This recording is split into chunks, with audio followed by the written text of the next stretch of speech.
Welcome back. Have you ever had a dream so real, so lifelike, that it was as if you have lived that very moment before? We both know dreams contain power, an aura of truth to them. What do you believe? They glance at another universe, maybe? Possibly the future? Or is it all just symbolic? You can't truly believe that it is all meaningless, can you? Well, when you have your answer, let me know. For now, we shall move along with the story. So, last time you snuck into a party that seemed to be student made, but after a decent amount of time passed after you guys snuck in, the actual homeroom teacher came to the party and announced that this was assignment number 2, the last assignment that would be had before classes start.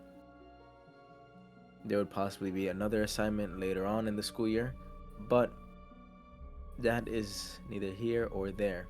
The people who arrived at this assignment, although unknowingly, decided the fates of the people who were not invited or who were not skillful enough to make it past the guard that was set on easy mode. Out of roughly the 47 students that remained, only 30 went to the party. And after the announcement was made, you guys had all of 5 minutes to converse, communicate, and decide on which team were you going to be a part of, the left one or the right one. With no more information than that, you guys decided on the right one, trying to team up with not only Tuck, Janine, and Doree, but also trying to be on the same team as the people who you lost against the last time. Now Carly walked past you and quickly brushed past you and just mentioned that she was going to the right. And you took her for her word. You started heading towards the right side. And with that being said, as the time was almost being about to run out, you guys turned around and saw that Carly, Gecko, and Analis were on the opposite side, staring you guys down and threatening you. To put it lightly, you guys realized that you were not on the same side as them, and you guys did not know the challenge that was awaiting for you. That being said, the challenge was announced that it was a game of cat and mouse, hide and seek, where the right side had to hide from the left side. Any physical damage that was done would then send you spiraling back to the lobby, which would mean you failed. If you managed to wait out the time, then you would be deemed a success.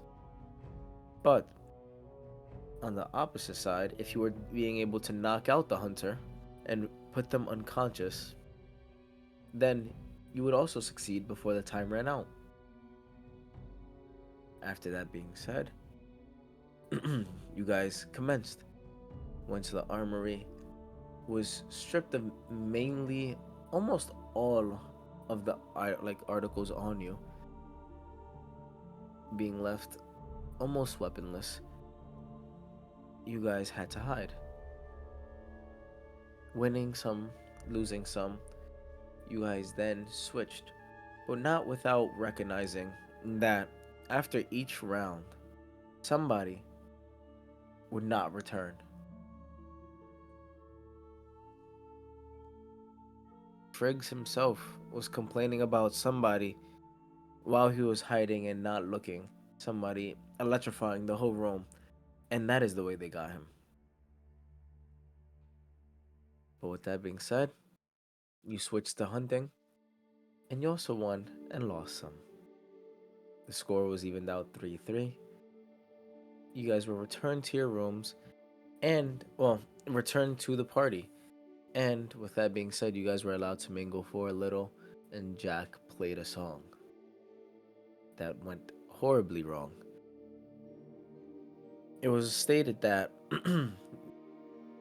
the scores from this round, well, this assignment and the last, would change your roommates possibly if you guys scored differently or if they were uninvited. Then they would most like, well, since it was an automatic fail for 6 whole rounds, they would almost definitely not be your roommates anymore, since they would be in a lower score than you. And with that, we ended off with Jack playing a song that everybody hated. Jack, we are focused on you. It is a dark area. You see no one. It is all different shades of black and gray. The land around you seems dead or dying, as no plant is willingly growing, and if they have already grown, it seems like they are withering away. There are none that is dead yet, but they all look gray-scaled. They all look as if they have less than a week to live. But somehow, every plant is looking like that. The floor is covered in grass, but the grass isn't green, gray. You hear running water, and it's not a bright blue that you are newly acquainted with. It is this lifeless water. It's this gray sludge that just roams between these parts of the land that seems sluggish, seems like the viscosity is wrong. This whole place is lifeless. There's no singing of the animals, there's no birds chirping. Honestly, seems like you're the only one that's here.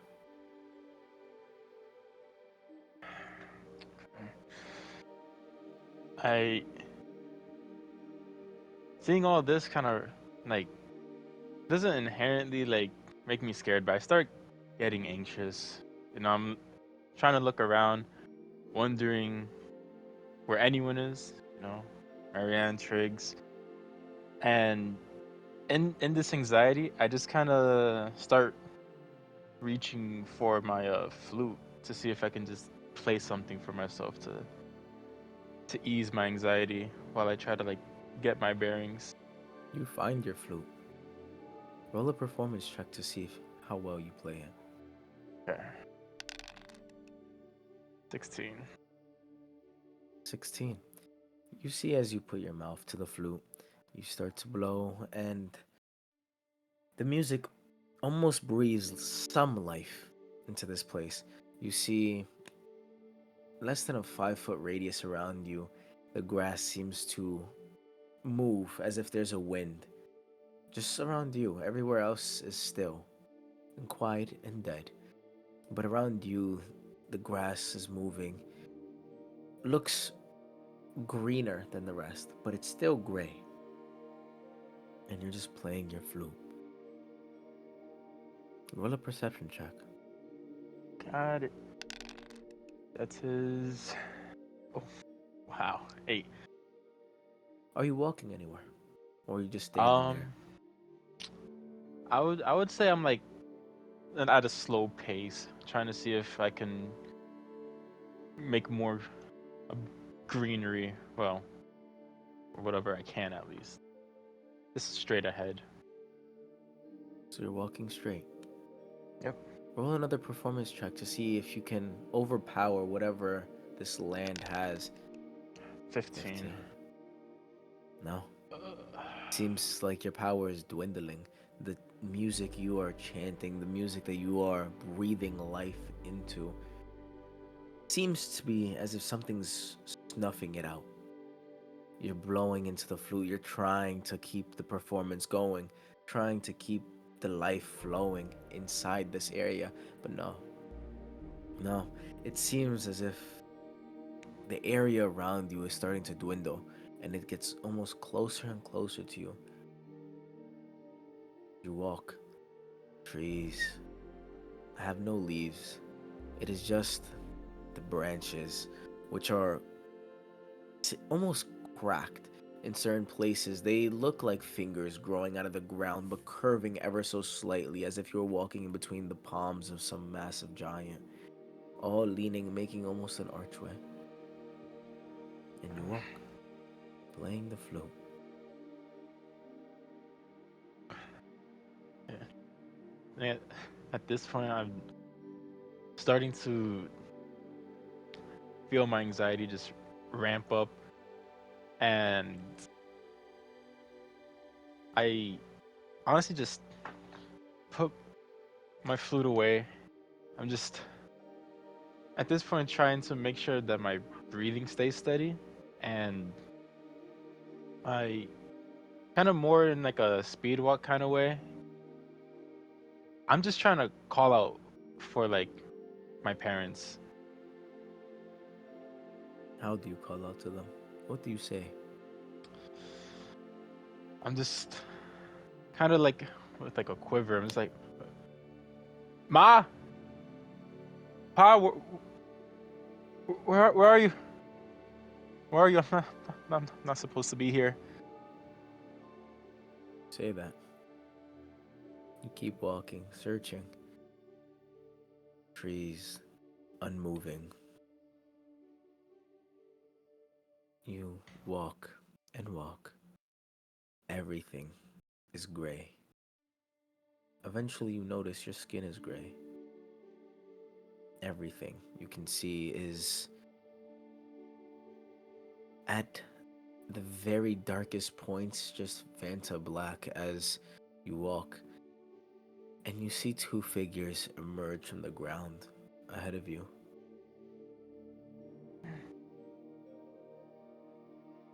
I just say, Ma, Pa, that is that you? As you get closer, you walk towards them, but their face is. It's hard to tell. It is almost as if their face is the only thing that's white in this area, but it has a swirl in the middle, almost like a fingerprint of just a black swirl that makes up the center of their face, starting from their chin, swirling around, going to the center of their face. And it's just a mixture of white and black instead of facial features as they both stand there looking at you. And you hear familiar voices.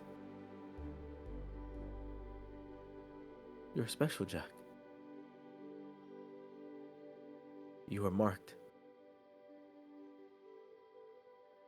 by something that has unfortunately been a part of the family for a long time. Longer than I have been alive.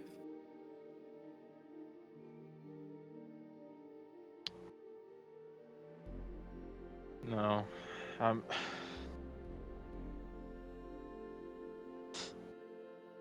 you already told me this before. I don't want to hear it again. That knowledge, you feel a pain, almost as if somebody took a screwdriver and was twisting it against your skull, digging deeper and deeper into your skull. Where your horn is, it's just almost barreling down, perhaps growing. You haven't felt this pain.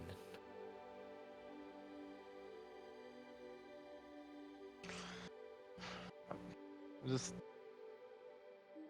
grabbing my head, just grunting in pain, just not again, not again. fucking, fucking leave me alone. So I'm just like grabbing where the horn is, just like trying to like push it down. As you're flinching in pain, trying to maneuver with this horn, trying to stop this pain. Once your eyes open in front of you, your parents are no longer there. But it is this lanky. Just the torso is abnormally skinny. The legs are long and thin. The shoes and the feet seem to be of normal size, but on this creature it seems oddly huge, big compared to the leg, compared to the width of the torso. It looks almost like a poorly drawn drawing. The arms are equally as thin as the legs, but long. The hands are still normal, but equally as massive as the feet compared to the limbs.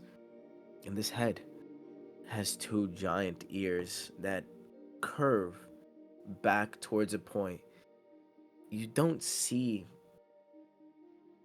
defined features, you don't see details like the skin or possible hair. You just see the pointed ears, the light from where this eye sockets would be, and this huge grinning smile as you see it. It's not using its legs, but merely floating, levitating in front of you with a slight movement of its thin wings, grinning at you.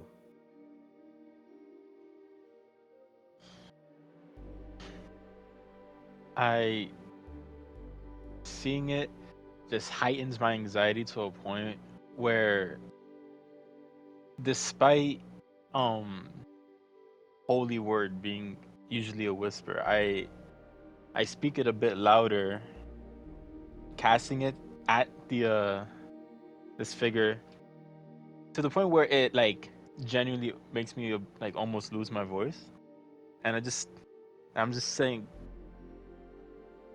go away. And you That. see it vanish.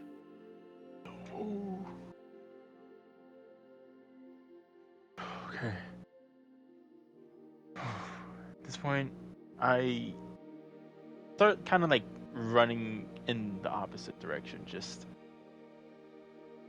as any way to get away. Just want to do it. I don't want to risk it coming back. As you start running, you run and run. The trees don't move. Nothing shows you that your movement is fast. Everything's still. But yet you feel your legs pushing off the ground. That seems to be this sad, almost like a sponge. Not firm, but it's not soft either. It just, your movements get absorbed, and yet nothing changes. You know you're moving, but you hear a whisper in your ear. Thought you can get rid of me that easily?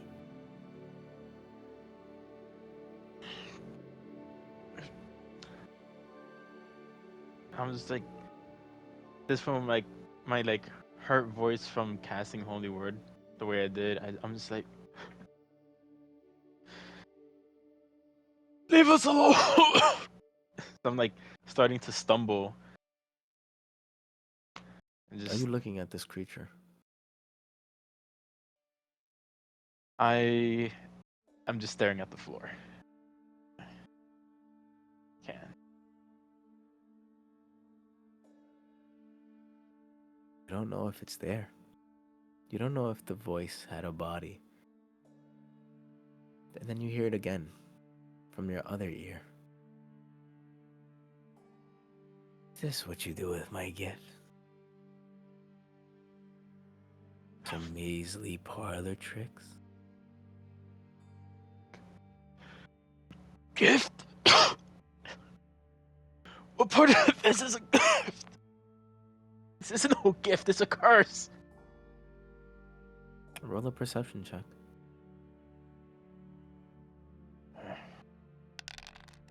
24. You see something. Someone.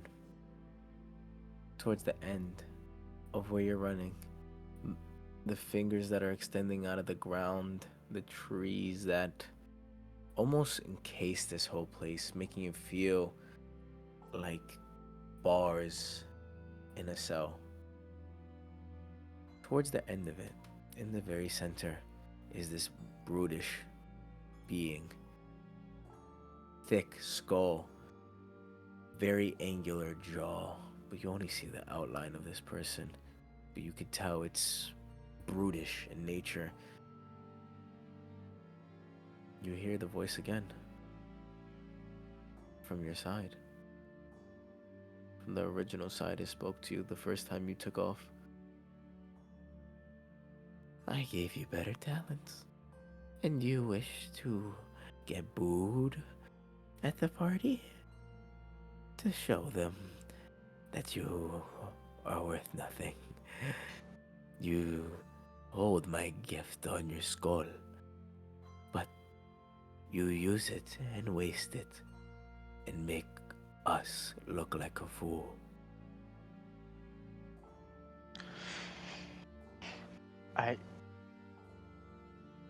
Doesn't matter.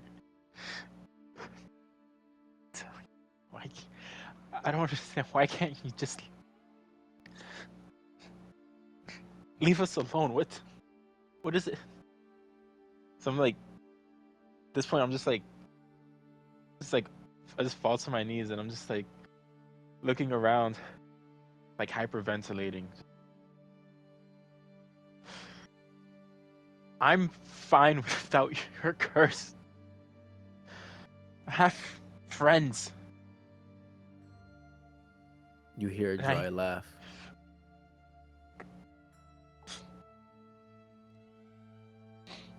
What's so funny? Think that they are real friends. What will they be without my gift? As you see that brutish figure walking towards you, almost as if each step is him heaving his weight, almost fully falling on each step, but the floor seems solid under him, unlike how it was on you. This time, do you look towards this creature? I do. It is this elongated head, same ears that are slicked back and pointed at the end, probably a foot long each ear.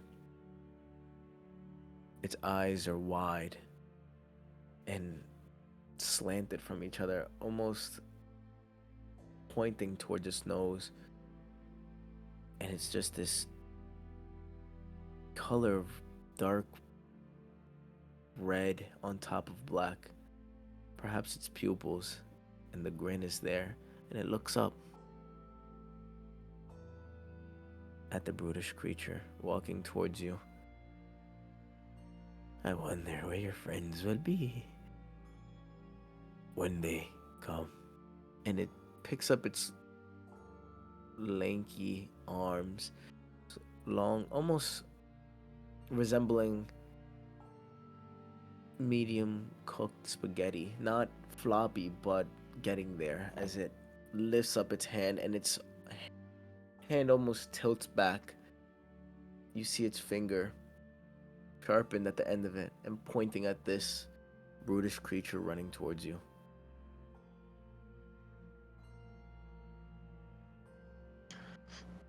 No. My friends will be fine. And I aimed at that brutish creature. I use another holy word when I say, and I will be too. To try to just damage it, get rid of it, something. Okay. Roll. Oh, 14. You say that. Are you still making eye contact with this creature? I would say Not the so. brutish one, but the one that has elongated ears. Yeah. I would say so, yeah. You look at him as you cast this holy word in the direction of this brute. And it looks, you see, as its eyes are the only thing basically glowing, it looks confused. You thought that was one of mine? No. That is not for me. As you see it vanish in front of your eyes, and this creature is still barreling down towards you. Hear a whisper. Where are your friends now? As this creature that you sent the holy word to, you look back at it as the holy word reaches it, and you see with a single hand pushes it off and continues running, using the hand that it deflected this spell from, using it as now going into a running stance and throwing its arms down on each and every step, getting closer and closer. I, I'm like, start frantically looking for some sort of path that has zigzags, turns, anything, to see if I can like leverage its speed against itself and try to get away, to run towards that path. Roll a perception check. Okay. Oh my god, 13. I would also ask you to roll a history check. History? Gotcha. That history is a 14. The 13. You recognize this form. This brutish creature. This angled jaw. Almost as if it was chiseled out of stone by, say the least, an unskilled craftsman. It's very sharp and straight lines that doesn't look like it belongs on a face. With the history check, it's been quite some time since the last assignment. You are slowly recollecting your memories on the past, and it's been a solid couple of months, at least more than a handful. And the last time you saw a being that looked similar to this was on the bench of assignment number 2, seemingly becoming a bodyguard to the one that is hunched over and playing with lightning on its fingers. You hear an echo again in your ear. Where is your friend? But that is from the creature you spoke to before, not the barreling down barbaric one. With that, he is coming closer and closer. Maryanne. Yes. You are walking down a path. It's late at night. The trees have an adequate amount of leaves on them. It's just a regular night. Seems kind of hollow. There's a breeze that chills you to your bones. And you're dressed properly for the weather, but this chill almost grasps your bones and rattles you to your core. And it's just a long, darkish pathway. It's you, it's silent, and it is straight. You can see everything in front of you. Its only light is the moonlight, casting a dim light upon everything, but nothing to see quite in detail. Behind you is the same, it's just covered with trees. Honestly, if it was morning, if it was warmer, this would probably be a perfect stroll. But now that the temperature has dropped and the wind is shaking you to your core with the chills, almost having your teeth rattle when your jaw just constantly shakes, it's uncomfortable to say the least. And you're walking. Roll a perception check.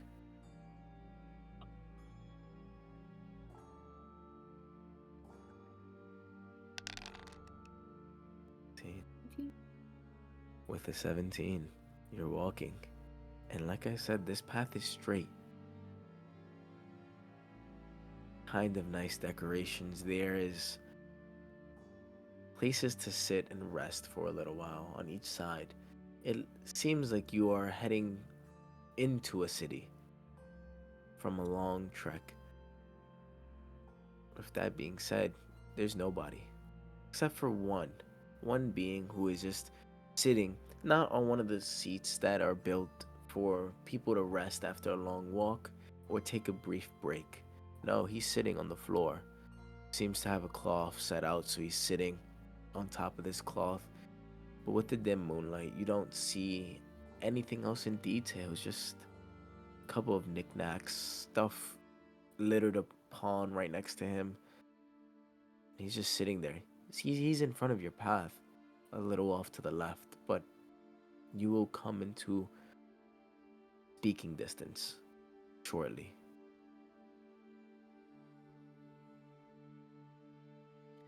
I see him out of the corner of my eye, and I'm still walking past. There is something compelling me towards him.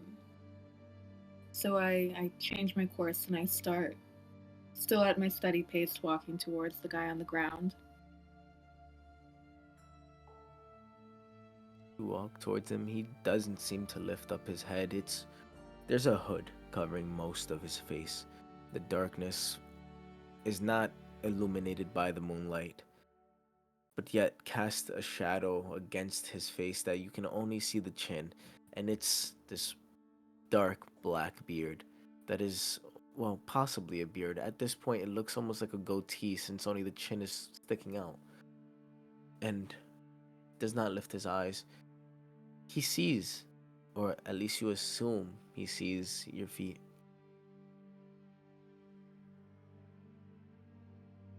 I'm walking closer. There's something in me that's telling me to run. My fight or flight has been activated, but I'm ignoring it. And as I'm approaching, I'm kind of, bending down a little bit, trying to get him in my eyesight and to make eye contact. And I greet him. Hi. Hello? Since you're as close as you are, you realize he is way less suited for this weather, to say the least. It's almost baffling how he is not shivering or even quaking at this point, where you are bundled up and he has merely a light cloth wrapped around him, and he is not moving. As you try to greet him, you see his hand shoot up with a cup. Spare change. Jesus. Mumble to myself. Of course. Yes. 1 second. And I'm reaching into the inside of my cloak, into my waist pocket, where my money bag is, just scrambling with my fingers, even though they're quite numb, for a few coins. As I'm turning back around to him, I ask, "Do you have anything else, like a coat to wear?" Spare change. As you realize, you don't see his hand. It's this light cloth is just basically almost a blanket, where you can tell it's thin. It has its patches and holes in it, but it is covering the majority of his body, and you just see the cup from the end of the blanket just rattling out. Probably a few copper in there. And this man has not picked up his head, not said a single word outside of spare change. And as you are fumbling around trying to reach for a couple of coins, and you ask him the question, you see his head shake a little, giving a no. there is a part of me as I'm looking at this man and I'm taking in every single one of his characteristics. There is a small internal conflict that wants me to give him my cloak. And as I'm still reaching into my pouches to take out some money, I'm telling myself, you don't have to do that. Just give him some money and move on. Just move on. So I grab a couple coins. I can't really see what is in my hands right now as I'm just kind of still looking at the man and more closely his cup of a hand. And I reach over and I plop the 4 or 5 coins in there. Sorry, this is all I can do right now. You say that.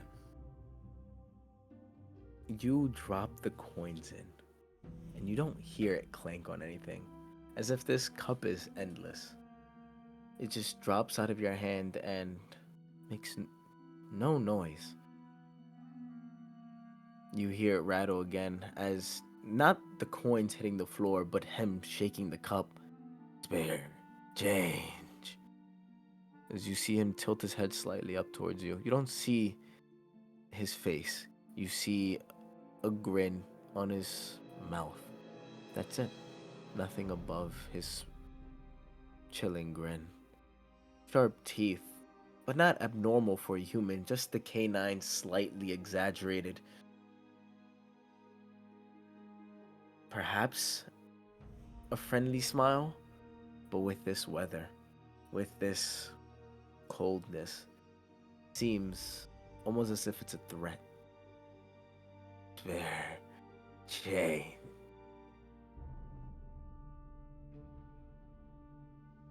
His grin brings cold into my stomach, and my body makes me aware once more that it's on edge, that it does not feel safe. And I smile back, that polite smile. I'm sorry, that's all I have right now. And I'm slowly backing away, moving my body towards the direction of the road again, but still keeping my eyes on the man, not making too sudden of a movement. Roll a dexterity saving throw with disadvantage. Okay, 9. You feel the chilling sensation that this breeze, it's almost as if a sheet of ice is just constantly bombarding your body, and it feels your arms feel numb, your movements are sluggish. It's getting quite cold for you. But this man, as you're trying to turn, you see the cup out of the corner of your eye just fall. And with this bead, you see as the hood flicks back a little, and you see these eyes, slightly lighter than crimson. And the sight, the way he's looking at you, almost gives off the sensation that it is prey. You are prey. He is looking at you as if you are being hunted right now. And he quickly moves. And you see as he reaches an arm and tries to go into your coat and tries to presumably go towards the purse that you just put away. But while you register this, while he does this at a speed that is almost unhuman, especially at this temperature, you see one arm shoot from his left side into your coat. You see another arm right below that reaching as well. Another one below that, as it's almost 4 arms peering from the left side, reaching and almost grabbing around you. Almost, it seems like he went further than the wallet. It seems like he's trying to just hold you now.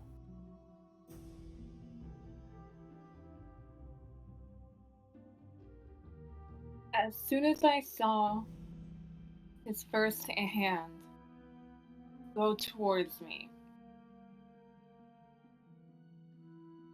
my entire body felt like it was on fire.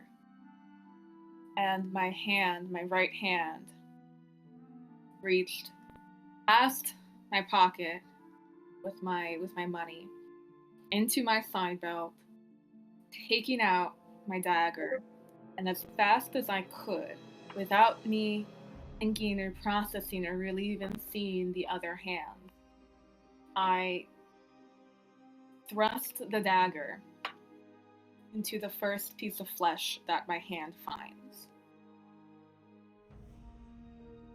See that it's his torso, it's center mass, as his arms are reaching around, almost trying to grab you and pull you closer. The forearms on the left. As you are doing this movement, you see 3 more arms from the right side wrap around and try to go into your coat and get as close as possible to you as it pulls you in as you thrust this dagger at the same time. And he pulls you in. The dagger goes halfway when you first thrust it, and with the same look in his eyes as if you were prey, pulls you closer, and his grin even more sinister, even more confusing as to how or what this man is. He pulls you closer. You hear a slight cough of blood.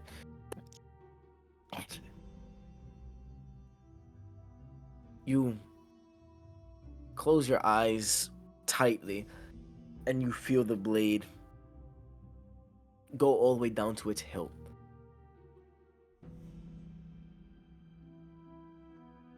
That being said, you open them after a short while, and this man has only one arm on each side as he falls back, and he moves his hand out of your coat and he grabs the blade, still staring at you, smiling. Bear.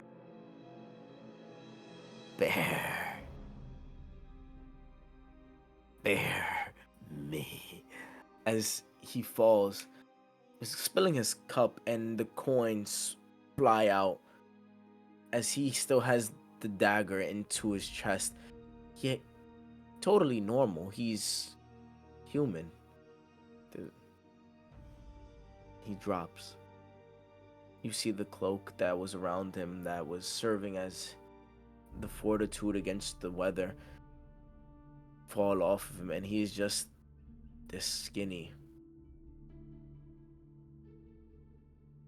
semi-fit, middle-aged man, as he just has your blade in his chest as he's on the ground just staring at you. And it's no longer a grin, but a look of horror in his eyes as he's looking up at you.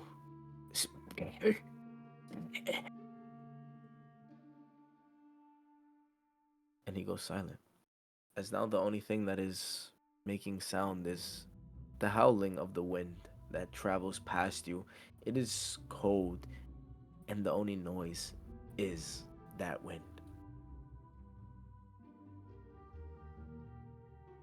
I drop to my knees, and I'm not crying, but it's getting harder for me to breathe. Only then do I notice that my hands are sticky and wet, is what I can only assume is blood, as I can't see as that well.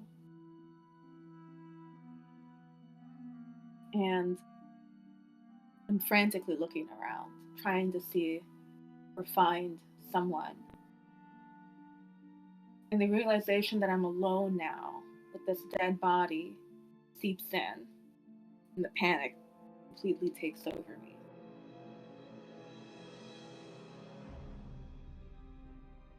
I can't tell if I'm afraid to get caught or if I'm panicked that I killed him. But I get up, I hook my arms underneath his underarms to pull him off to the side behind the tree that he was sitting at. And I lean him up against it. His head flops over and it terrifies me, and I'm still staring at him.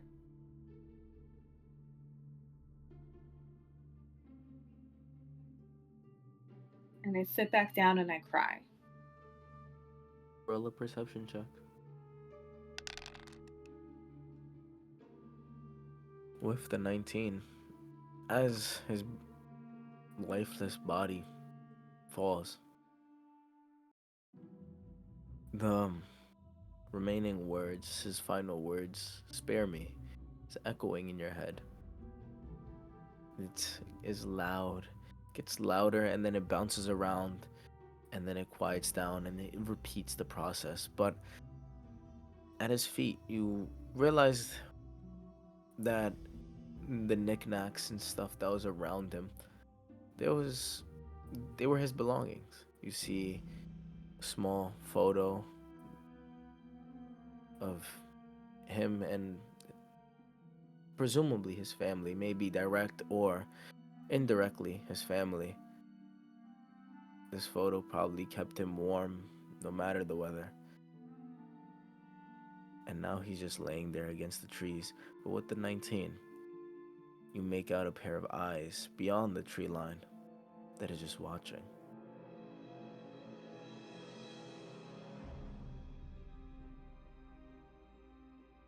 As soon as I notice the eyes, I quickly move my body to behind the tree so that I'm not in its sight.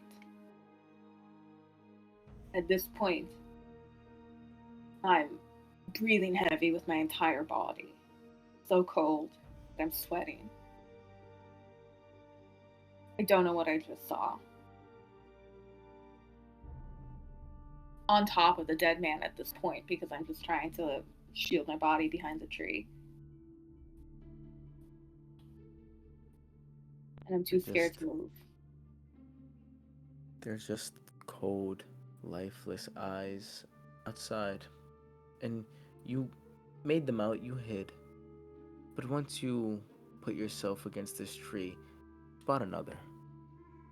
Another set of eyes from a different direction looking at you. And then another. And then they start to multiply. They start to increase rapidly as all you see from the tree line, eyes and eyes and eyes growing in numbers as they all are looking at you. Soulless eyes. As the person you killed is still just laying there. He croaks. They see. And you see him flinch up as he sits up and he starts moving awkwardly as if he's regaining or relearning how to move. They see you. As he twists his head towards you and it hits an abrupt stop and you hear a pop. They know what you have done. What have you done? As you see him grow multiple arms from each side of his body, and it lifts him up. I scream, and forgetting that the eyes were even a thing, I run as far away as I could from him. You run in the same direction you were walking in previously? Yes. As you run, you see the eyes start to grow in size and numbers on each side of the forest around you. and every single glance back you do, he's standing there, looking like he's a creature beyond human now. He's forgot how to move like a human. He's moving with two legs and then two arms on each side. He's moving halfway slumped back, just crawling towards you in this sense, as he's not moving fast, but the eyes are all around you. And every time you look back, when you glance forward, you see this bulky man in front of you, this brutish figure, standing right there in the middle of the road where you were running.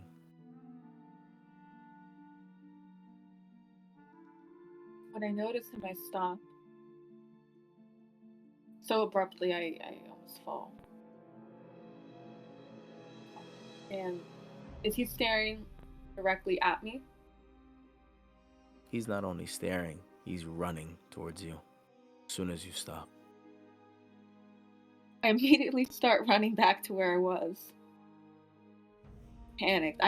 My every action that I take, every step that I take, it's on autopilot. You hear the voices around you. We know what you did. We see you. And you run, you turn and run as this behemoth of a man starts running after you, and you hear his footsteps, and the trees all around you seem to be, you don't know if it's the emotion surrounding this time, but it seems to be almost claustrophobic as the trees are there. The leaves seem to have been falling off as all the eyes are growing, and the leaves shed the shade that it was giving you, and now the moon is just one of the many eyes up in the sky staring down at you. You're running. Roll a dexterity save.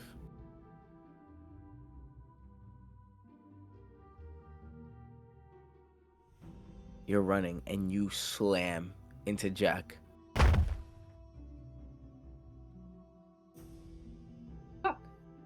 The fuck? Jack?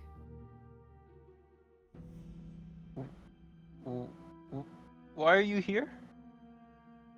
Doesn't fucking matter. There's someone behind us. Go running. And I continue to run. uh, about that, I don't. I just kind of like look behind me, see if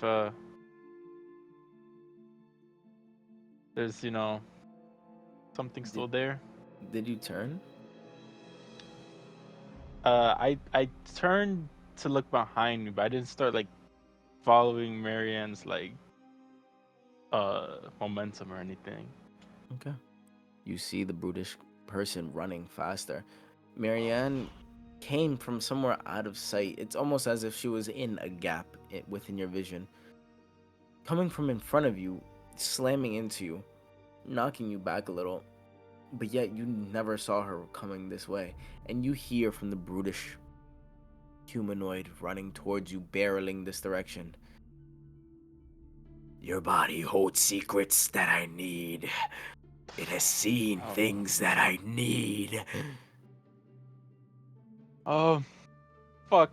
See, yeah, you can't go that way.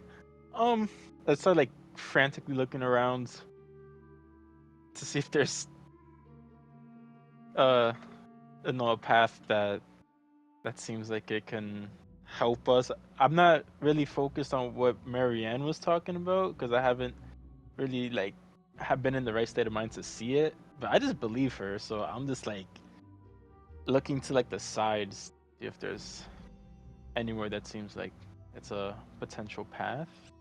The trees seem to have grown in number, almost creating, instead of a cell and bars, it seems to have created a wall with slight gaps, almost as if it was windows to look through. And you hear from in front of you and behind you, I know your secrets. You've seen it. Your body tells stories that I need. Bring him back. Fuck. All right. Shit. Okay. Fuck it. I like glance at Maryanne, and I glance back at the brutish creature that was at least chasing me.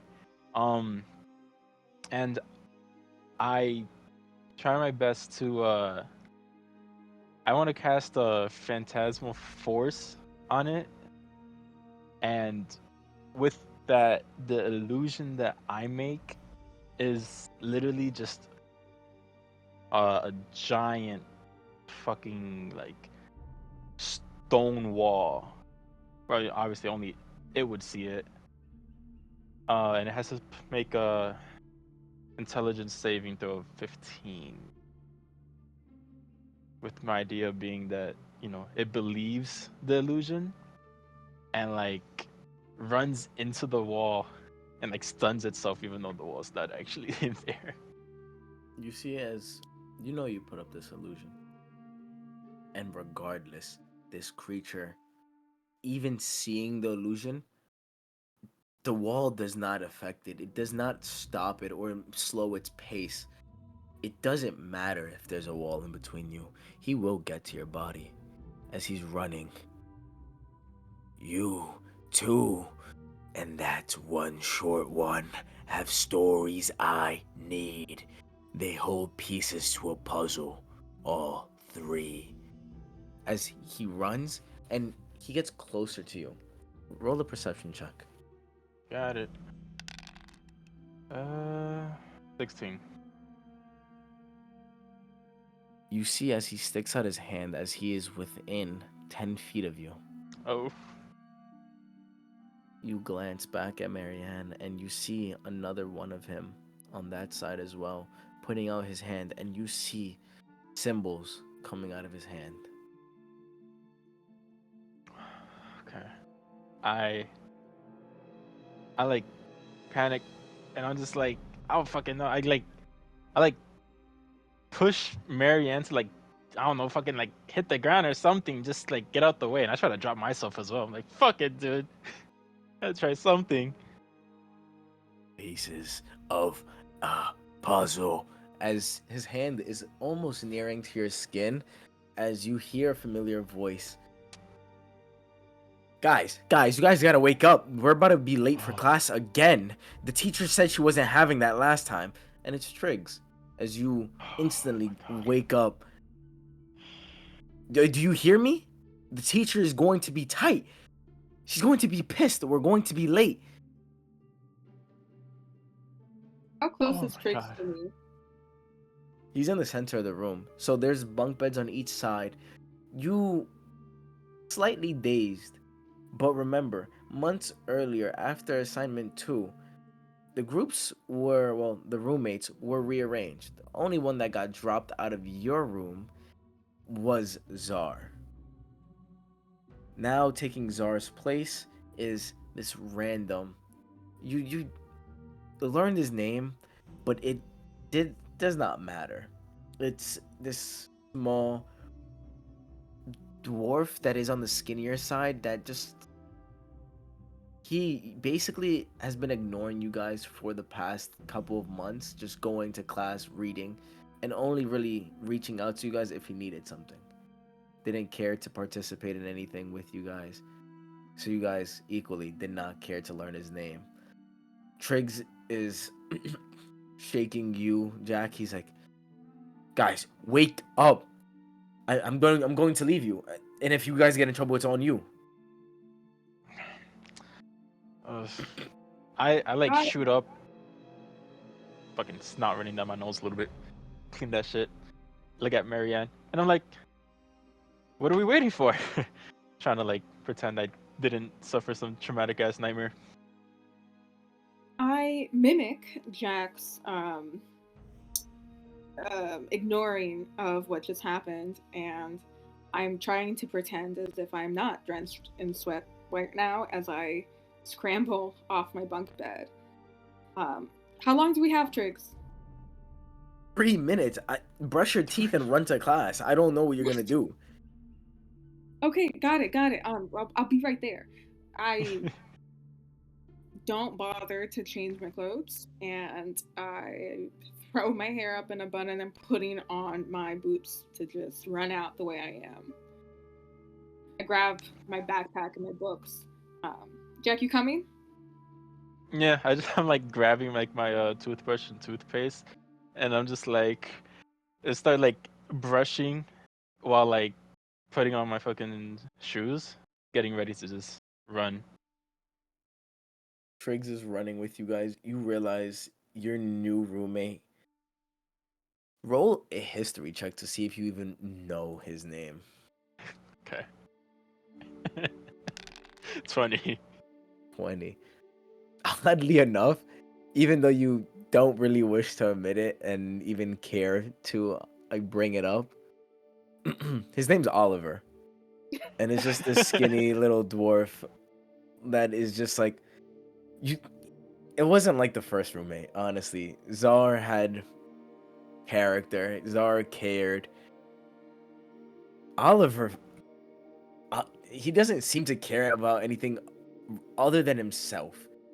But it's not even in a way that's like motivating, like he strives for anything good. He's just moving along in his own life, and he's just one of those. He doesn't care. You can be having like the worst day in your life, and he's just like walks past you. But you remember him, and he is nowhere to be found. Triggs stood behind, willing to go be late to this class just to wake you guys up after he got ready. And he's running side by side with you guys. Do you know what class we have? I didn't check my schedule. Oh, She's gonna be tight. can I remember at all any idea about the class as well?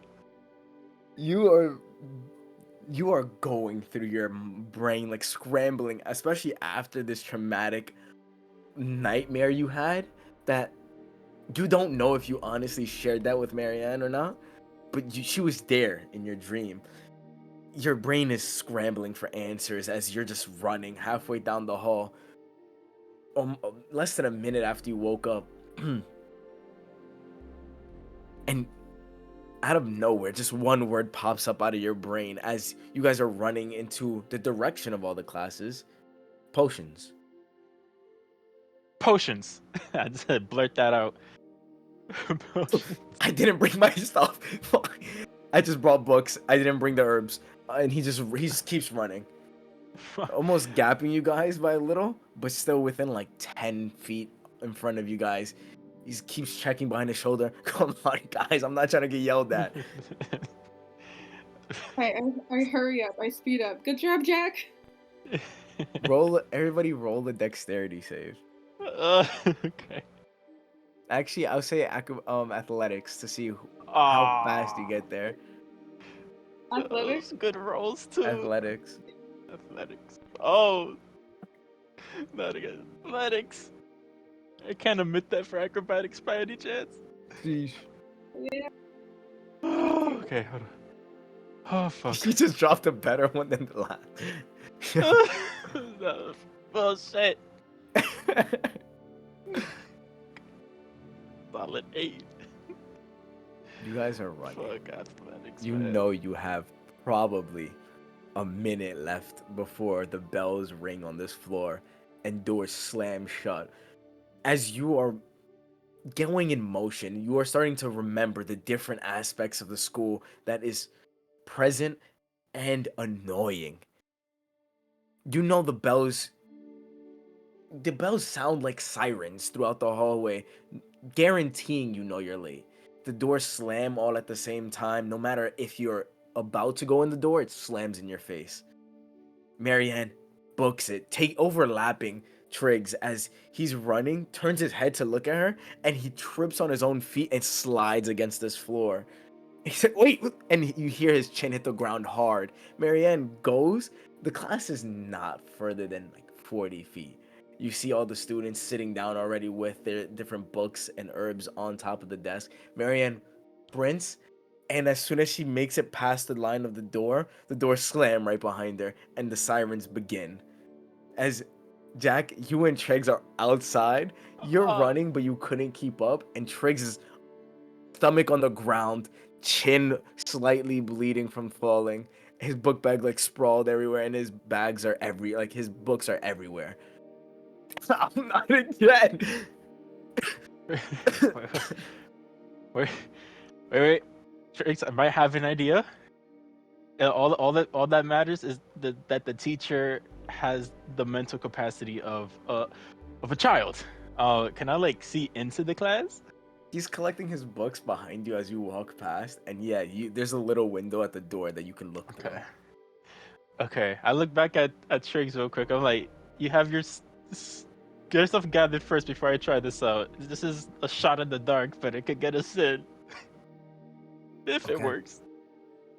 You look, Okay. while he's gathering his stuff, you look into the class. The teacher's sitting there, shoulders back, the straightest posture you've ever seen.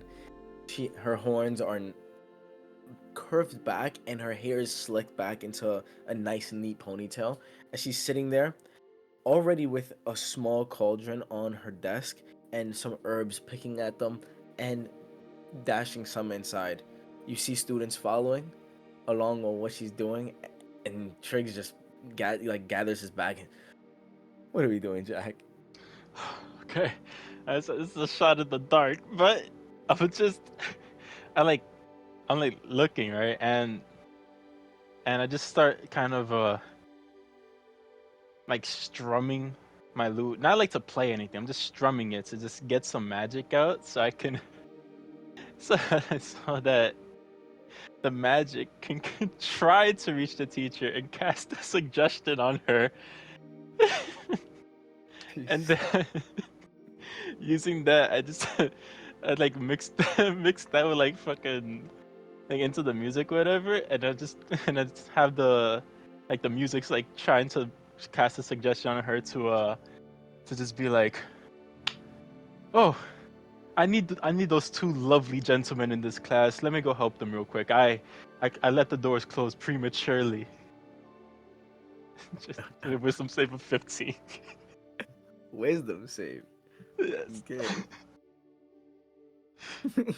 And I just look at Trix and I'm like, I hope this works. You are doing that, and he's just staring at you in disbelief and like, what are you doing? The bells are ringing, the door is slammed shut. Like, even if you tried to budge it open, not moving. You cast this, and you see her head turn in your direction. Uh, it's not good. She gives a smile. She starts walking towards the door. Hey, And I she look at opens the Trix door. like, oh god. Still Okay. smiling as she opens the door. Triggs looks at you and starts walking into the class. I just like look at the teacher and back, and I'm like, I don't even say anything. I just like kind of just shimmy and just try to sit down or something. You see her head follow you guys as you shimmy right in, like next to her to get past her. And what do you two think you're doing?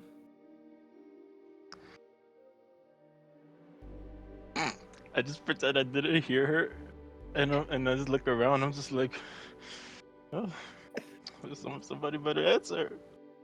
It's just, Triggs looks back and he's always sweating a nice like thin sheen of sweat.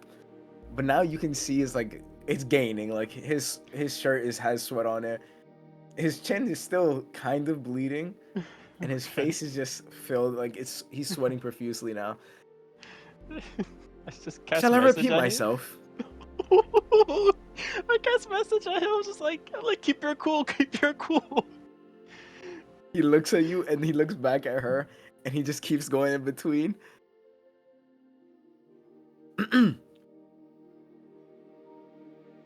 Detention, both of you.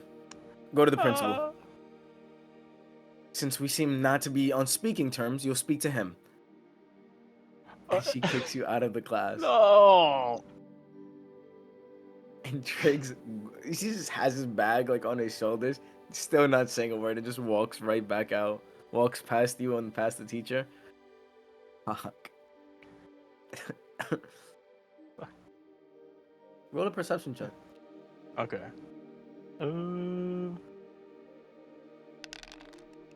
Ugh, that was an 8. You see somebody staring at you from inside the class. Mm. Do I know who? It's a bulky figure. Angled face. No. You know who. Nah. He's staring at you from inside the class, which Maryanne is now by herself in with these other students. As you guys get sent to the principal's office. Fuck. And he just stares as if he's looking at your soul. Could His I eyes don't say show anything? anything worth Fuck. of like recognition to the flesh itself. Just he needs something. And he's staring at you. Okay. I know we're getting sent to the principal's office, but could I theoretically cast one more message as like we're like forced to leave or whatever? You can. Okay, I want to like cast it to Maryanne, and I'm just be like,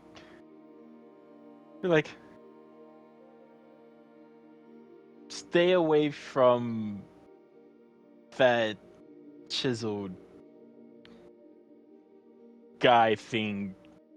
Just trying to like. Oddly enough, since you remember Oliver's name, you remember his name. Oh, perfect. It's Yennefer. Yennefer? Okay. So I'm like, yeah, alright, so then I'm like, stay away from Yennefer, and I'm like, not sure if she can see me, but I'm just like trying to like discreetly point in his direction to see if it throws the hint at her, as I'm just like, obviously forced to just keep moving with Triggs. Maryanne, roll a perception. Do you see this? But I automatically hear it, right? You hear it in your head. This is how you guys been communicating in class during random lessons. He would say something random in your head, and you would be able to respond in your head. This is how you guys. It's like the equivalent of passing notes, but more stealthy. You do not see his fucking hand. He's getting escorted by the outside by the teacher. You barely made it to class. You're just throwing on things on top of your table, trying to get ready for this class, since everybody else seemed to have started. You don't see his hand, but you hear the voice in your head. I'm as I'm like looking at the things on my desk, I automatically look up when I hear his words in my mouth, and I try to scan the classroom discreetly, just like out of instinct because of what he said. I'm trying to see if I notice anyone new or different. You can roll a stealth check to see if you keep it discreet. Okay.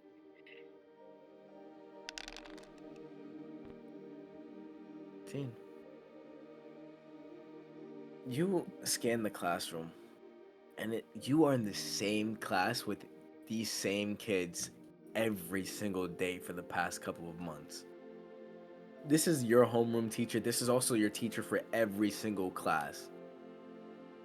The only time other teachers are even present is either to grade your teacher, or if you guys were in trouble, then you would see another teacher. You look around and you see Yennefer, and he seems to have his eyes glued towards Jack. I take note of that, and that this is a weird situation.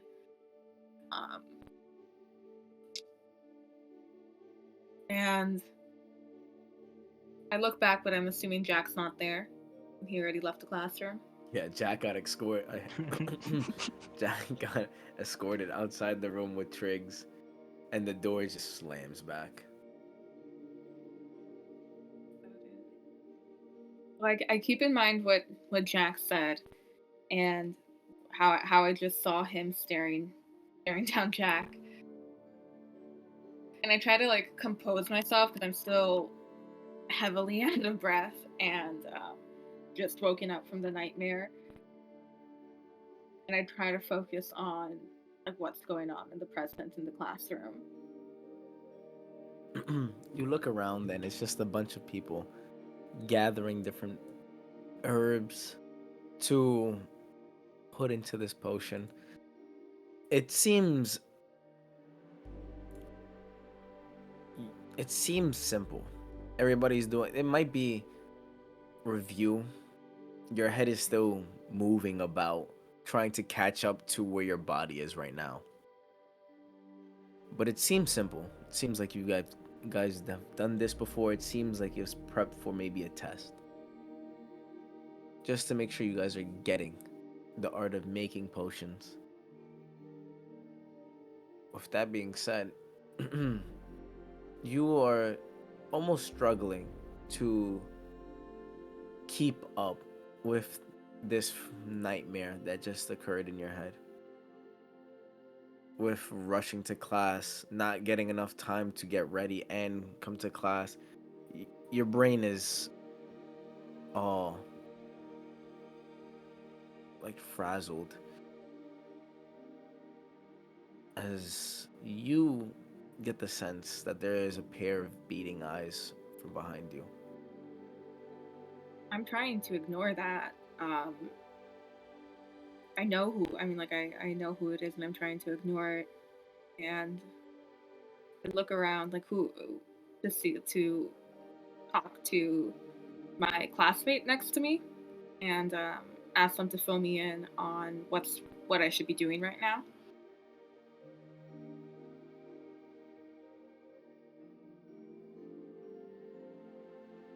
You look, and the person sitting right next to you on this two-seat, almost lab partner-esque seating arrangement where everybody's put into groups of two, and right next to you is Oliver. And he just looks at you, and he just like puts up a. He doesn't like put up a hand and just keep it there, but he almost kind of waves it off as he's like mixing different. You see some orange, different like leaves from different plants. He takes some greenery, starts mixing it, and he just doesn't speak to you. And he turns to you, and he just puts his finger to his lips as he continues just mixing all this. All right. So I I look forward, and am I able to look at what all the students are doing and relate that to whatever we were learning? Roll, roll a history check. With a 13, yeah, roughly. You're also following along with the students around you. It's a simple potion that you've probably repeated countless times, like when you couldn't go to sleep and you just wanted to prep for class, just doing it. And it's a potion of comprehension.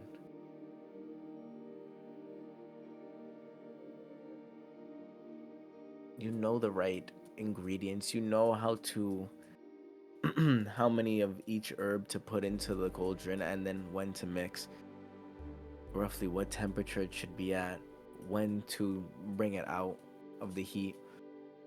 You're doing it, but you just feel these beating eyes behind your head just staring at you, and it seems to have grown to another pair of eyes behind you. And with that, we go to Jack. Jack, you and Mhm. Triggs are walking through the hallway. Triggs is like holding on to the straps of his book bag, almost like slumped forward as he's walking throughout the halls with you. Oh man, I I didn't want to be late. He's just mumbling to himself. I'm, I'm also walking. I'm like slouched a little bit because I just, and not even like looking at him because I'm like a bit embarrassed, but I'm sorry. I'm sorry we had to get embarrassed at that. I don't think it even worked on her. I think she was just trying to prove a point. I don't know what's her deal. We were not even a minute late. No. Man, I'm sorry, Triggs. I really couldn't wake up. I'm sorry. Are you guys good? By the way, this is like the 10th time you guys almost slept in and then try to shrug it off like it's nothing. Uh, before I answer him, is this like the first time that like I had a nightmare that had Maryanne in it as well? No. Oh, okay. Uh, I just kind of like glance over at Triggs, and I just kind of like look back down at the floor while we're walking, and I'm just like, uh, you know, I think, the capability of the magic in the school and whatnot. I think it's affecting us in a way that's very inconvenient for class, but it's What are you probably talking better. about? Listen, you're you're gonna treat it the same way that I did. You treated it that one time I mentioned the problem. It's That it's was like better if we 6 just months ago. We already spoke about that. no, but you need to understand. It's better if she's also here, to so that you Well, know I'm not bugging. Okay. you want to go back into that class? We have a No, principal to speak to.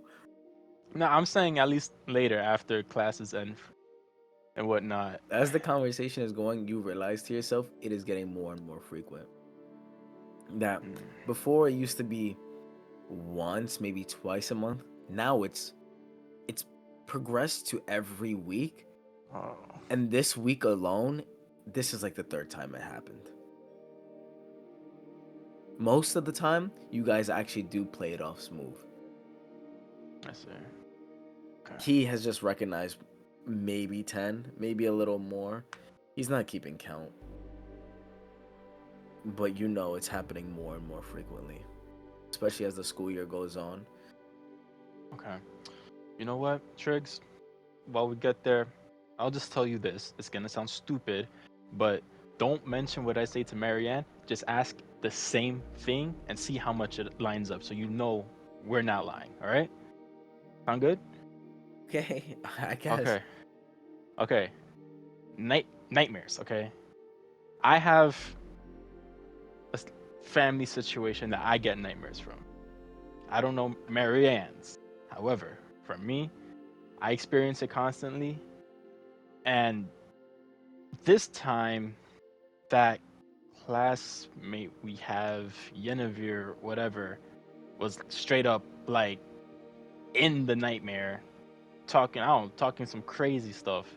But point is, I got chased, I ran into Maryanne in the nightmare. She was also getting chased by something. And something hand symbols. It's some weird, creepy magic stuff. So remember, you ask her without mentioning the details I gave, so you can see how Okay. much at least lines up. As the conversation continues, the more you, especially that you said it out loud, more of the like past memories, like everything's starting to flood in all at once at this long hallway walk back to the principal's office. Honestly, down a couple of stairs as well. Like you're on one of the higher floors. And as you guys are walking and talking, as you walk down the stairs, you realize Yennefer has never been this close to you guys in the dreams or in the nightmares. This has probably been the closest he's ever been to actually trying to like actually touching you. Mm. Every single time it's been stopped. Well, it started with being stopped with only his silhouette in the distance, and it slowly progressed to He's 100 feet out, 80, 70, 60. And now he was mere inches away from touching you. I see. Okay. And he just nods his head. Okay. I'll speak with Maryanne. I'll see what she says. I hope everything goes good with this principal. As you guys finally get on the floor, Whew. that is where the principal's office is located. Okay. As we get there, ask Triggs. Because I don't know how the conversation is gonna go. You wanna try to lie to make us look less bad, or you just want to be honest? Yes, please. What do we give me a good lie and we do it? Okay. I don't know. I'm thinking something like, maybe we came in. She did open the door, so it's not a lie. But we were just inside the class, and we didn't know she was talking to us, and she sent us on our way. Like, she just said, "You guys, you two, whatever." Like, she didn't specify that it was us, right? So we just really weren't aware that she was talking to us. That's just a lie, that we just did not know she was talking to us. I feel like it blends enough truth in there to make it easier. What do you think? I mean, sure. You see as the principal's office is locked. The door is closed. And this whole floor is only teachers' lounges, stuff like that. It's only faculty, like administrator, like level of just rooms. Maintenance is also here where they're just cleaning the floors. And there's just a seat outside the principal's office. Okay. Do we just sit down, or should we knock? I mean, up to you if you want to knock. I mean, I don't know if we're going back to that class this period, so. I mean, theoretically, right? If we just kind of sat down, we did come, and if the principal never comes out, we could just be on our merry way, right? I mean, sure. Maybe he's on vacation or something. Okay. Just You kind guys of. plop down. Yeah. Roll a perception check. Okay. I'm blind as hell. There you go. 21. 21. You hear yelling Yeah, man. from inside the room. Okay. The yelling is a grown man yelling. For some reason, you can't, even with the 21, you cannot really discern exactly what the topic was. You hear mentions of enough with the lying is one of the things you hear. There's no excuse to being late. That would never happen. I would not hear it again.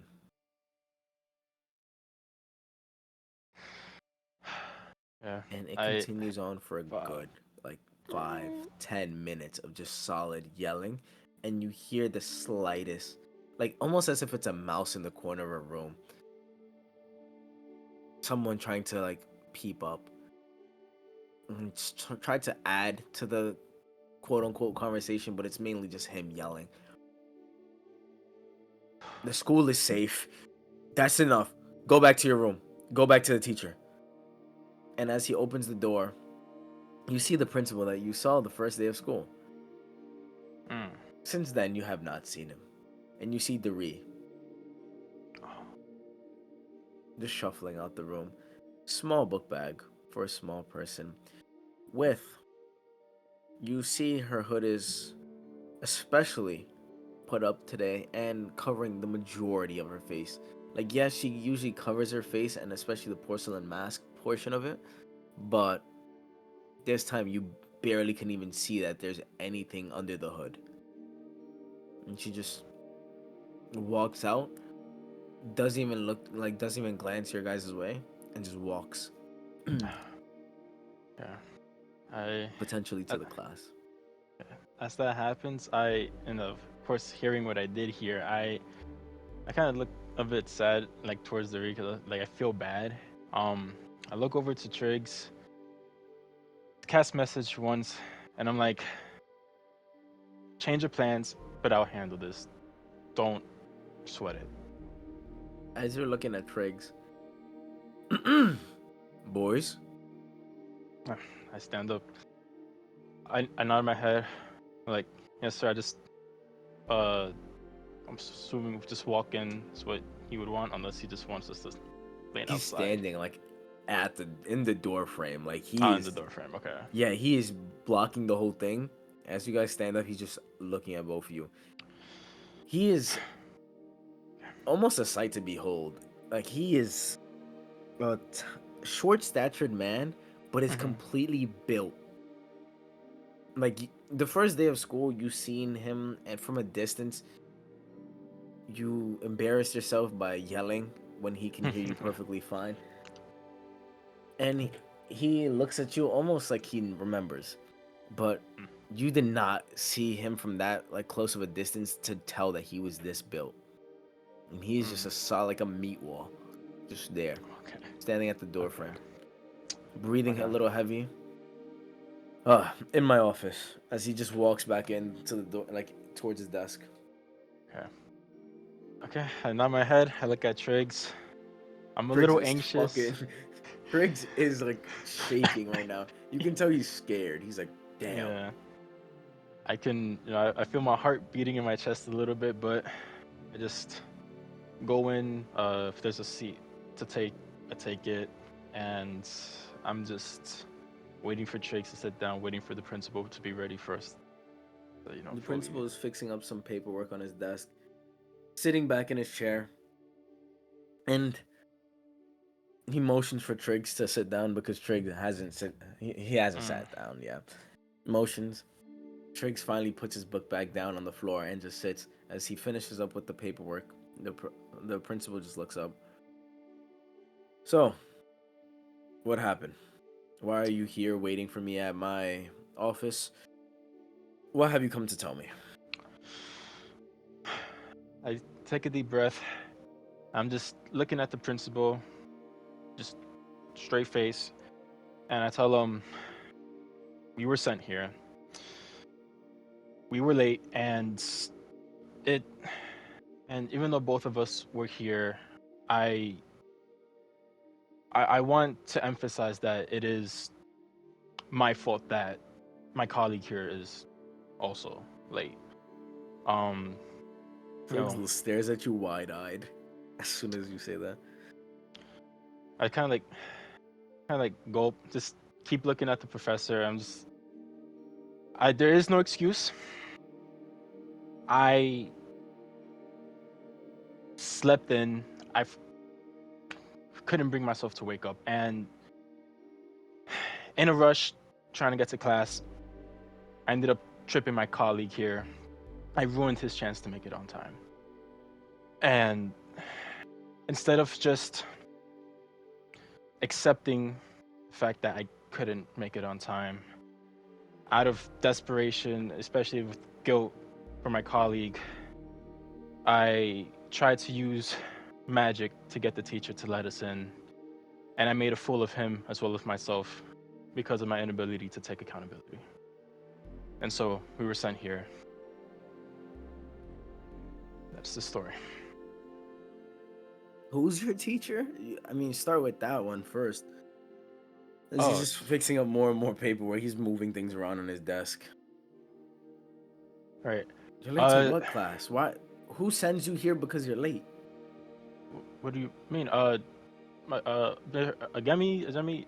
I get it pronouncing tiefling lady. We were doing a potion class. We were late to a potion class. I don't understand. Well, okay, I see. When I had attempted the spell that I did, it seemed like it worked at least. I'm convinced it didn't, but she opened the door. That was the goal of the spell. We walked in, and I believe she was talking to us, and I forced my colleague here to stay quiet, to just try to play it off. And so that's why she sent us here, I guess, because we were silent when she tried to address us.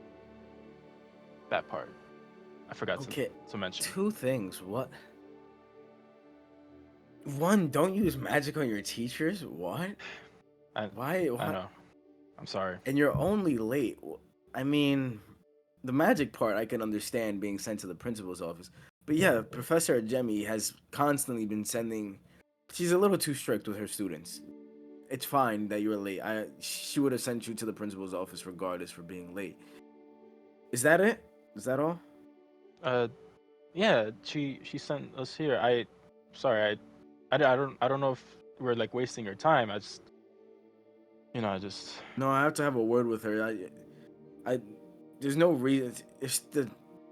Uh, if the students are late to class but still willing to show up, just let them in.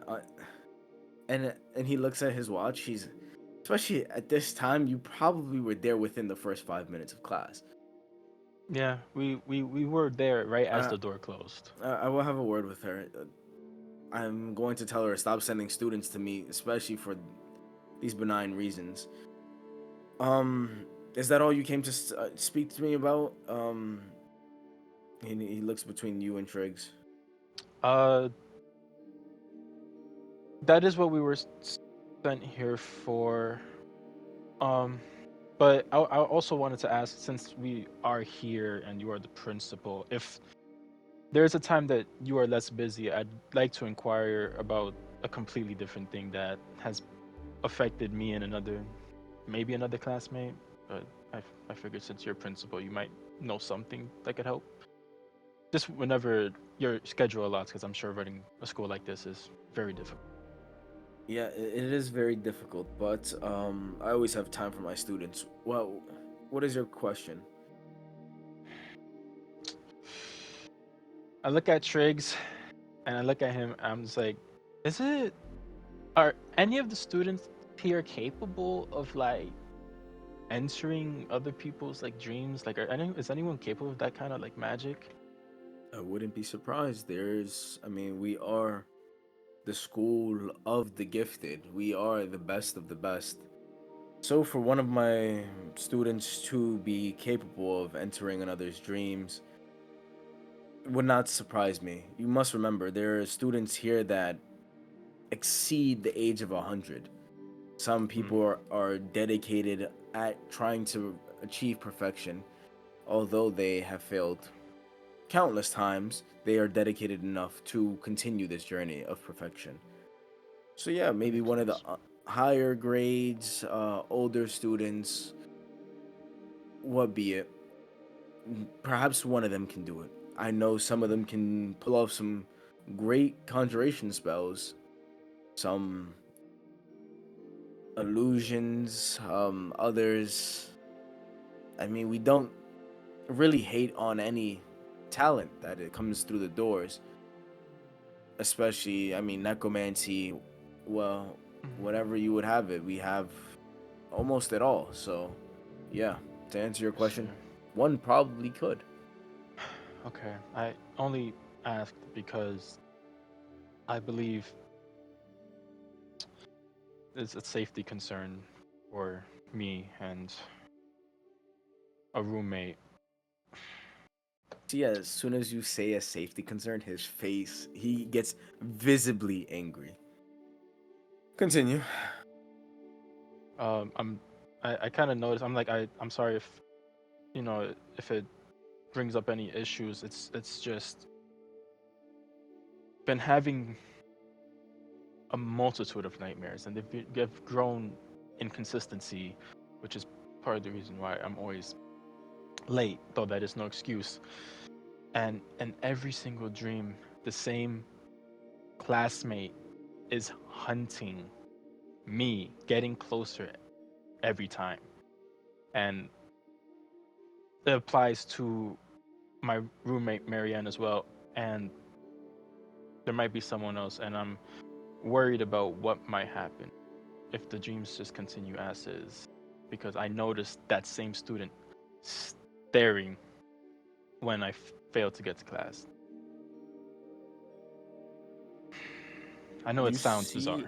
as his face is visibly angry, but he takes a deep breath. No, it doesn't sound bizarre. I just spoke to another student with similar concerns about having nightmares and something happening and it being a safety concern for the rest of the students. Um, not quite as not different than yours, but as I told her, the school is safe. We have the best of the best students, we have the best of the best teachers. Right. That being said, that our defense is not lacking in the slightest.